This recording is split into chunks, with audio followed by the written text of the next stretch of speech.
Yes, the boys, what's going on, man? We're back again. Third video on the channel. Today we're training biceps and then back because my biceps are weaker than my back. Maybe you might learn some shit, who knows? So it's fucking freezing at the minute. Obviously it's winter here. If you're going into your sessions cold without even warming up, one, you're probably going to injure yourself, and two, you're just not going to have a great session, man. You need to get your heart flowing, get that blood flowing around your body, get your heart pumping, just get some actual blood to the muscle. Otherwise, you're not going to get a pump, you're not going to feel strong. You're just going to have a shit session, man. It's like your car. If you get into your car and fully send it, it's not going to perform very well. Same with your body, man. You can't go into your session and just expect to do 2 or 3 warm-ups and be fully straight in. You've got to warm the whole body up. I don't know if I've got my band today. Yeah, I got my band. Honestly, in that bag, I've got so much shit. I bought myself a new bag as well. Yeah, I've got this one for my training, and I've got another one for my running and shit. Yeah, come. I'm just easing myself back in. So I did a kilometre run, kilometre on the bike, kilometre row, abs, and I've done it twice. So I've learned not to try and do a 5K. I've learned not to go from doing bodybuilding for 16 years to then just trying to do 5Ks. It's not ideal. But yeah, man, it felt good because the gym's heated as well. So it feels nice going in there. Yeah, it feels nice going there and not having to do mad warm-ups. Hey, someone was slagging off Gymshark on Instagram the other day, and I thought he was aimed at me. So I just decided to kick myself out in full Gymshark, even the boxers Gymshark today. He's one of these people that wear like pure gas, you know, like the baggy shit. Yeah, but fuck Gymshark. Only idiots wear Gymshark. Listen, mate, if it's good enough for fucking C-Bum, it's good enough for me. Right, let's fucking get it, brother. First exercise, like I said, we're going into biceps first. My biceps are proper shit, and my back's pretty good. So I hit biceps first, then I'll do my back.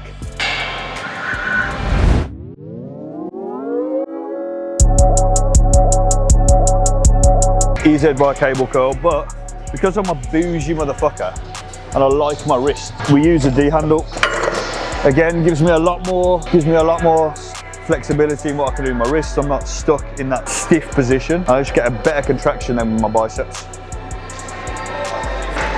So what I'm thinking about here is I flare my lats to start with, and then I'll dig my elbows into my lats, and then that gives me a lot more stability instead of like, you know, all this. Flare your lats, dig your elbows into your lats, and then you can keep that rigid position. I'm also thinking about tensing my glutes. So if I let my glutes slip, my lower back, I can feel my lower back. So if I tense my glutes, the only thing that should be moving then is my forearm in relation to my bicep. Lovely. Again, training fasted today, always train fasted. I just feel better. Feel better when I train fasted. My day's a lot more organised. I used to train after like 4 meals, and so it was a big switch going from like training after 4 meals to fasting in the morning. But you get used to it, man. It's like anything. You know, people are scared of change. They're scared of doing anything that's outside of what they normally do. But if you don't try it, you'll never fucking know, mate. Takes me back to my jail days. When I was in jail, we had to train first thing in the morning. And if you didn't get out of your cell and run to the fucking gym, you're fucked. You're probably left with like a 5 kilo dumbbell for a 45 minutes. Gotta do, bro, I've seen mans, no word of a lie, spend 45 minutes on a leg press because that's all they could get. Or 45 minutes on like a seated hamstring curl, because that's all they could get. You just have to do like 10 sets of 10 on like a barbell, 10 sets of 10 on a flat bench, that's all you did. Whatever machine you got in the gym is a machine you stayed on. So if you was unlucky enough to get the seated calf raise break, you're doing seated calf raise for 45 minutes. You know, when I was in jail, it was the first time I've seen anyone bench 200 kilo. Big geezer, definitely juiced out his head. Just slapping 200 kilo up and down like it was nothing.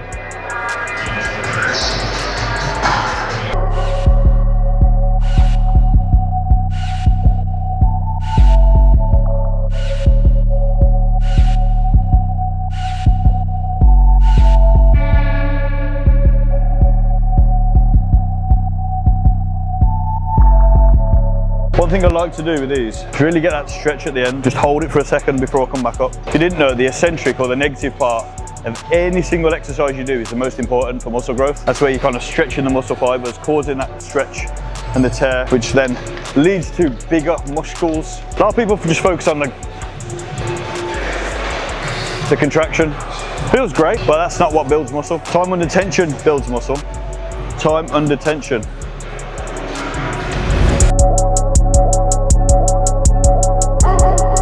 What's spoke about this before on my Instagram. Whatever muscle you're training, it helps to think about the opposite muscle as well. So for instance, if you're training a bicep curl, to fully lengthen that bicep, you need to contract the tricep, which is the opposite muscle group or the antagonist muscle. So when you're stretching your bicep, think about contracting your tricep to get a full stretch here. And then obviously likewise, the opposite way. When you want to fully contract your tricep, think about stretching your bicep. This time you get more of a contraction or more of a connection to the muscle you're trying to train.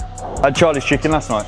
Big up Charlie, man. Yeah, fire. Had a popcorn chicken meal, but have you been before? Bro, fire. He does, they're like chips, it's like waffle chips, they're like crisscross chips, fire. So I had a popcorn chicken meal, and then I had cream egg Galaxy bar after. Sorry, cream egg dairy milk bar, chocolate. Have you not seen them? Fire.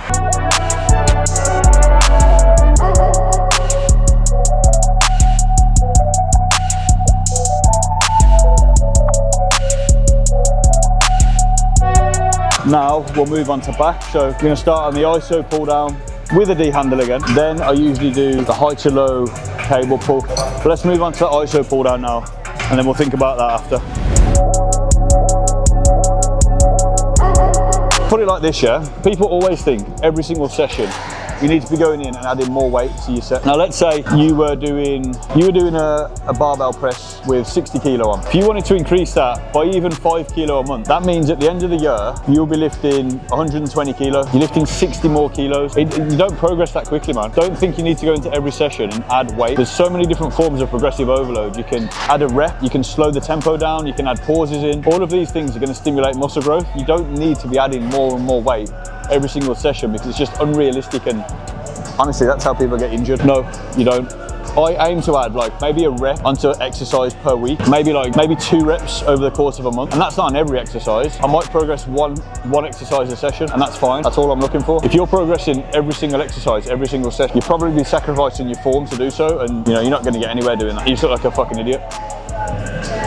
Yeah, one single set here is all I need. Because I'm dieting now, my recovery is not great. Well, it's not great, but it doesn't mean I need to fucking do like 4 or 5 sets on each thing. If I don't progress on my first set, I won't do a second set. The reason being is obviously when we're dieting, all you need to be doing is maintaining the muscle mass you have. It's not about trying to do more and more sets thinking that burns more calories. You just need to maintain the muscle, and to maintain a muscle requires a lot less stimulus than making it grow. Now remember, you haven't got extra food in a diet, so you're not going to be growing. So just think about maintaining that muscle. You don't need to do extra, you actually need to do less.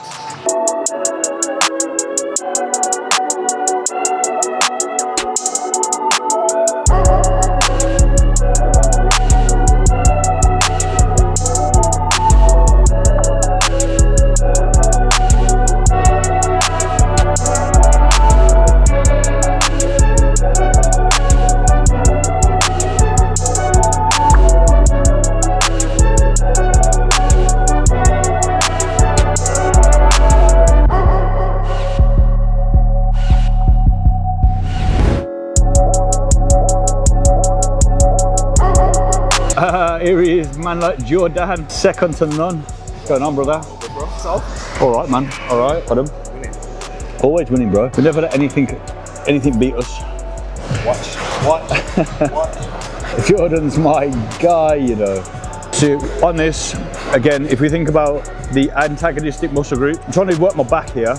Now, I can't work my back if my chest is caved in. I need to stretch my chest to get my elbows all the way back. So just like we spoke about on the bicep curl, to get a good contraction of the back and to stretch your chest. So think about whenever you're doing a row, popping your chest out, making your chest nice and proud, stretching it. It's gonna allow you to contract your back a lot harder. You can't contract your back if you're all here. You need to be there. All right, let's go.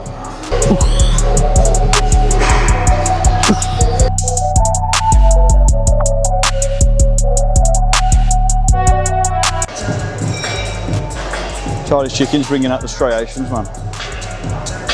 Got about another 4 kilo to lose till the photo shoot. 12th of April, RiseUp's second photo shoot event. And we got 10 lads on, 10 lads this year, so it's gonna be fucking sick. I think last year we had 7, this year we got 10. So every single lad's going through their own little journey. All got different start points, but they're all gonna have the same end point. Looking the best they ever fucking have in front of the camera. A lot of the lads have been dieting now for probably about 4 or 5 weeks. They've still got about 10 or 11 weeks left. So obviously all this hard work that they're doing is really going to be showcased when they get in front of that camera. Big up to Cole Morris, that's who's doing our shoot over in Stoke. He's got his own studio. So we all go there, eat some food, eat some like squares bars to start with, obviously get a pump, get some pictures done, and then last year I took up all the lads for a Nando's. That was the most expensive Nando's I've ever bought. All the lads ordered sides and everything, the bastards. We all right to have halloumi? Yeah man, of course. Bastards. Oh well. So just do 2 sets here, they just have 2 sets through the whole week, that's it. If you've got a strength that you've got, it doesn't make sense putting just as much volume on a strong body part as you do on a weak body part. So for instance, if you've got a strong bicep but really weak tricep, doesn't it make sense to do 2 sets on your bicep and then maybe 4 sets on your tricep? Bodybuilding and looking good, it's about symmetry, having balance. You know, you don't want to be that guy that just walks around with big fucking arms and nothing else. I think everyone's definition of looking good is different, isn't it? So depends what you want. Like, I'll be honest, like deep down, I think every man wishes they had a 6-pack.